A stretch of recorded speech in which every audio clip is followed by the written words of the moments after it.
Olá, meus amigos, mais uma vez eu, professor Valdemir Santiago, com mais um vídeo aqui para o meu canal. E hoje eu quero falar sobre o dom de línguas, certo?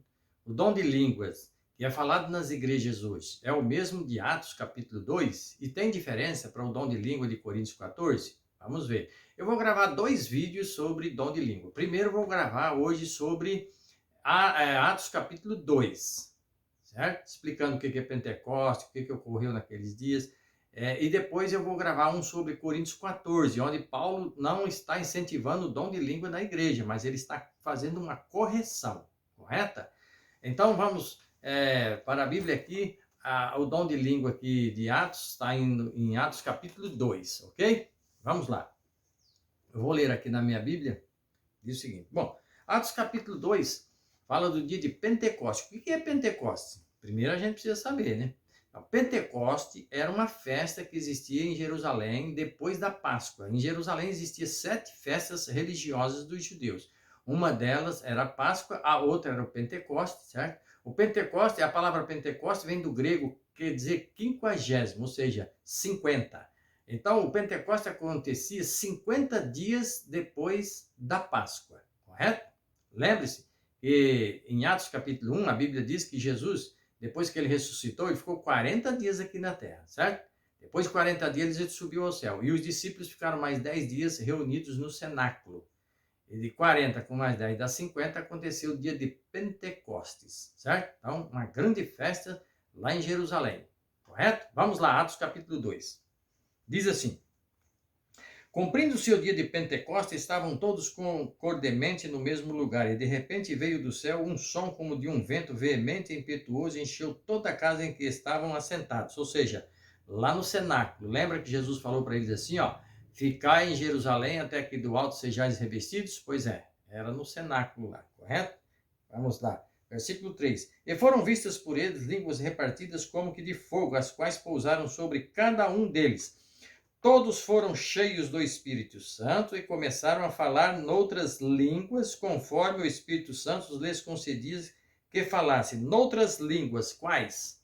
Língua das nações. A palavra língua vem do grego, quer dizer glossa. Glossa quer dizer idiomas, correto? Porque o Novo Testamento foi escrito em grego, grego koiné, que é o grego comum que todos falavam naquela época, correto? Então vamos continuar. Versículo 5. E em Jerusalém estavam habitando judeus, homens religiosos de todas as nações que estão debaixo do céu. Ou seja, tinha várias nações ali, correto?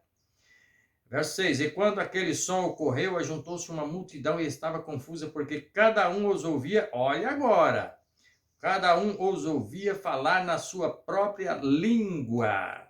Ou seja, os discípulos falaram na língua daquelas 16 nações que estavam ali em Jerusalém. Tinha 16 nações? Tinha. Vamos ver agora quem eram essas nações e de que região que elas eram, certo? Então veja bem, os discípulos falaram na língua daquelas pessoas. Os discípulos sabiam falar a língua daquelas pessoas? Não. Mas o Espírito Santo desceu ali, o poder do Espírito Santo concedeu a eles a falar na língua daquelas nações, para que aquelas nações também pudessem ouvir falar das grandezas do Evangelho, correto? Vamos lá, versículo 7.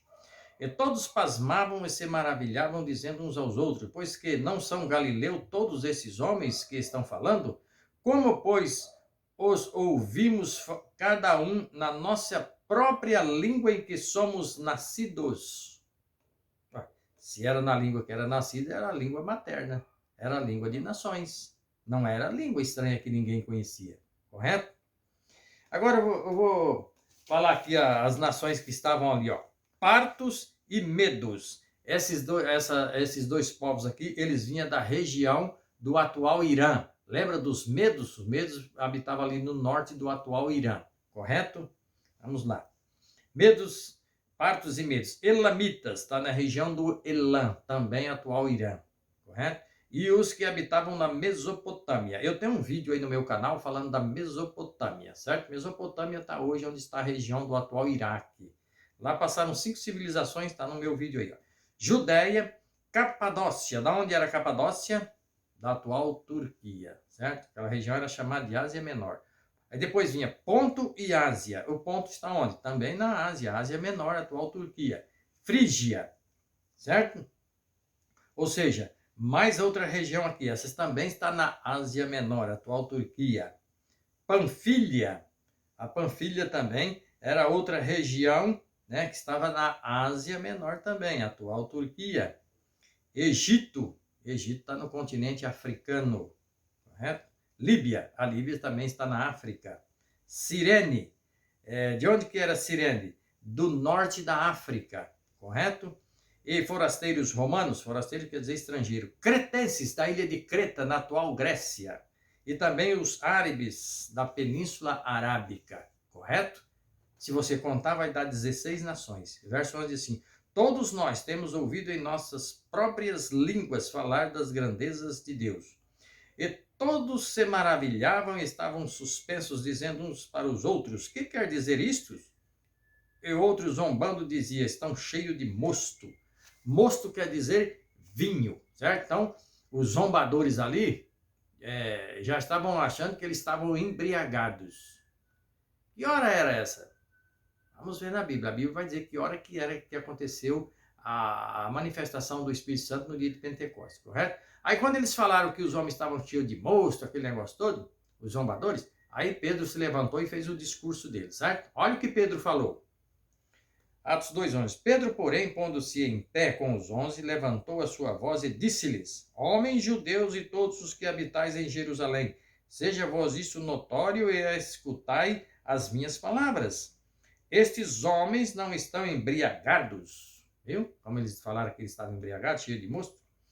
Como vós pensais, sendo a terceira hora do dia. Qual que é a terceira hora? 9 da manhã. Correto? Mas isto é o que foi dito pelo profeta Joel. O que o profeta Joel falou? Onde está escrito? Está lá no livro de Joel, no Antigo Testamento, capítulo 2, versículo 28. Joel profetizou aqui o dia que o Espírito Santo desceria nos discípulos, certo? Joel 2:28 diz assim, ó, aqui no Atos 2:17. E nos últimos dias acontecerá, diz Deus, que do meu Espírito derramarei sobre toda a carne, e os vossos filhos e as vossas filhas profetizarão, e os vossos jovens terão visões, e os vossos velhos terão sonhos, e também do meu Espírito derramarei sobre os meus servos e as minhas servas naqueles dias, e profetizarão, certo? Então, veja bem, aconteceu aqui, então, o quê? A promessa do que Deus tinha feito ao profeta Joel, correto? O que é profetizar? Ele diz que profetizarão. Vamos ver o que é profetizar. Depois, é como eu disse, eu vou gravar um vídeo falando sobre Coríntios 14, que também fala do dom de língua, que muita gente pensa que é um dom diferente, mas na verdade é o mesmo. Paulo em Coríntios não está incentivando o dom de língua, ele está fazendo uma correção, correto? No que a igreja estava falando, e como eu disse, a palavra língua vem do grego glossa. Eles estavam falando em Corinto, era idiomas de outras nações, e não estava tendo intérprete, correto? Vamos lá. Coríntios 14, 1 e 2 diz assim: segui o amor e procurai com zelo dons espirituais, mas principalmente o de profetizar. O que é profetizar? A palavra profeta vem de uma palavra hebraica que quer dizer nabi. Nabi quer dizer aquele que ensina. Profetizar é ensinar. Vamos ver o versículo 2.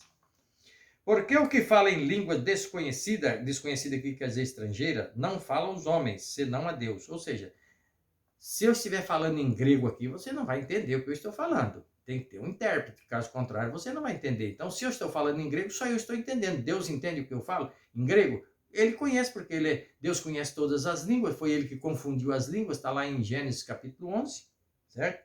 Então, vou ler novamente. Porque o que fala em língua desconhecida não fala ao homem, senão a Deus, porque ninguém o entende. Claro, se não tiver ninguém que vai interpretar, ele não vai entender mesmo, né? E em espírito fala mistério. A palavra espírito aqui vem do grego nous, quer dizer mente. Na mente dele, para o outro que está ouvindo, está falando mistério, porque ele não entende. O que é mistério? Mistério é algo que não foi revelado. A partir do momento que é revelado, deixa de ser mistério. Correto? Então, veja bem. Depois eu gravo um vídeo aqui falando só sobre isso aqui. Perfeito? Então, o dom de Coríntios 14 era diferente de Atos? Não. Não era. Certo? O problema de Coríntios também lá era que existiam outras nações falando em línguas de outras nações e não estava tendo intérprete. Correto? Então, veja bem. Aí as pessoas podem dizer assim, professor, mas aí está falando a língua dos anjos, não está? Eu pergunto para você, todas as vezes que o anjo apareceu para uma pessoa, em que língua o anjo falou? Vamos analisar. Quando, lá em Gênesis capítulo 18, a Bíblia diz que 3 homens apareceram para Abraão, certo? E 2 eram anjo, um era um senhor. Que língua eles falaram para Abraão? Na língua que Abraão falava. Quando o anjo aparece para Maria, mãe de Jesus, em que língua o anjo falou? Na língua que Maria entendia. Quando o anjo apareceu para Zacarias, pai de João Batista, quando ele estava no templo, queimando incenso, o anjo falou na língua que Zacarias falava. O anjo não vai falar numa língua que você não entende, caso contrário, não tem edificação, certo? O que é edificação? Gerar conhecimento. Como que o anjo vai falar com você numa língua que ele não entende? As pessoas falam assim, mas quando você está falando em língua, é o Espírito Santo falando com você. Mas se o Espírito Santo está falando direto com você, eu pergunto, para que tem intérprete então? Então não precisa intérprete, o Espírito Santo vai falar com você na língua que você entende. Ele não vai falar numa língua que você não entende. Correto? Então, depois eu gravo aqui esse vídeo falando sobre o dom de língua de Coríntios. Eu não vou gravar agora porque senão o vídeo fica muito extenso e depois faz confusão uma coisa com a outra, ok? Então, se você gostou, agora compartilhe esse vídeo com seus amigos, correto? Se inscreva no meu canal e eu espero você na próxima aula, correto? Até mais!